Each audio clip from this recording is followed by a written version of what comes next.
Hey yo, y'all, it is Brian here. Today, talking about the San Francisco 49ers. In this one, looking at the rookies that have the best chance to start week 1 in 2021. As I say, everybody has a chance to make the roster. Everybody has a chance to start week 1. But rookies in particular, sometimes it depends on the situation for each team. Luckily for the 49ers, any rookie, they give a chance to be the top guy in their respective position. And I definitely respect Kyle Shanahan and the rest of the team for doing that. A couple of draft picks that we got this year from rookies. We also have some undrafted players, but I'll be talking about them maybe in a separate video, but we'll figure it out later on. These are just draft picks that we drafted from rounds 1 through 7, and going to be just naming probably 2 or 3 guys that I believe can start in week 1. Hope you guys are having a great Wednesday. Nothing too crazy for me. Let's just get this video started. Before I get the video started, as always, please like and subscribe. That's going to definitely help me out a lot. Click that bell notification to get notified of future videos. Share the channel, share this content with fellow Niner faithfuls. I'm getting this started. 49ers top rookies that can probably start week 1 2021. A couple of guys that come into mind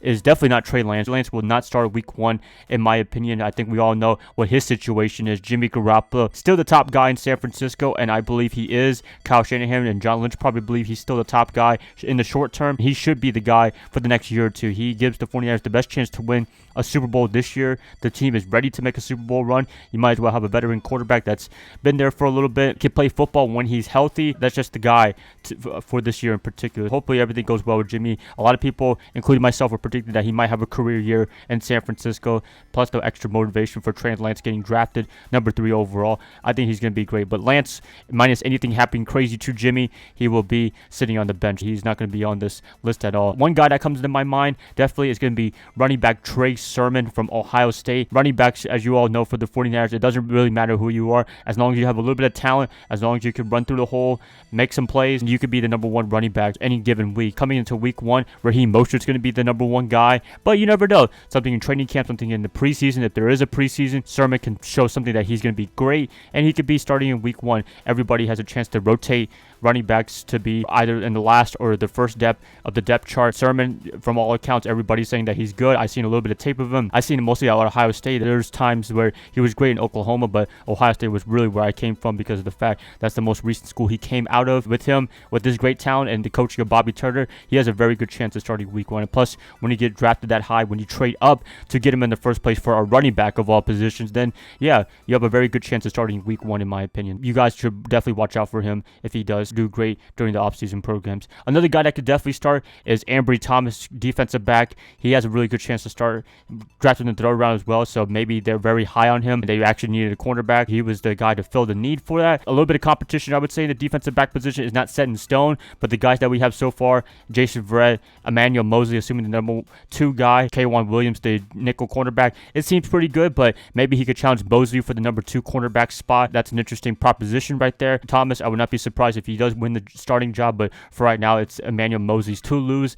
I think he's done great for the most part for the past couple of years. He did get a contract extension for another year or 2. I can't wait to see what he does, but he better be watching out for Thomas. I think he can do something in terms of taking that position for the number 2 cornerback spot.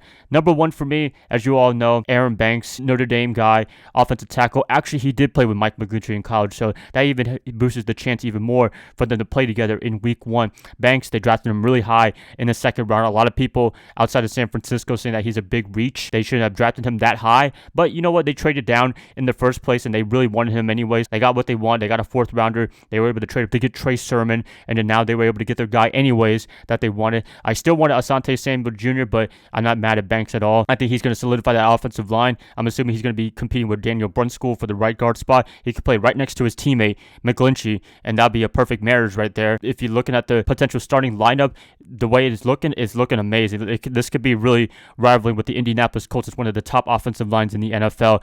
From left all the way to right, you have Trent Williams, Tomlinson, Alex Mack. I've said this a lot of times, but this offensive line is the position that I'm really excited to see come week 1. Aaron Banks and Mike McGlinchey. Wow, that is guys that you can rely on to be really good guys. And McGlinchey, they did pick up his 5th-year option from all accounts now, so that's a really good sign that they really high on him and they still believe him considering the fact he was terrible last year in 2020. But I think he will have a rebound year. I know he got trashed a lot by other people, including myself, but you know what? It's one bad year. It was a very unusual year, so we can give him some slack for that. that. He was great in 2019, but I believe with having the addition of Alex Mack and his teammate Aaron Banks, Trent Williams coming back, that's going to make him even better. There you have it right there, you guys. Other guys in the late rounds, they do have a chance, but at the same time, I think there'll be more special teams and they'll be more in the depth chart guys. I think they all have a chance to make the roster, but if you're talking about starters for week 1, the guys I mentioned, the top 3 guys that they drafted, they have a chance to make the roster, and they're probably going to be starters come week 1. We'll see, but too early to tell. Please let me know what you guys think about the guys that are potentially going to start week 1. Do you have anybody on the list? Please let me know in the comments below. If you guys like this, please like and subscribe. That's going to help me out a lot. I'll be catching you guys up tomorrow on a Thursday, if not a Friday. I'll see y'all then. Bye, guys. Love y'all. Y'all have a great rest of your night. Go Niners all day.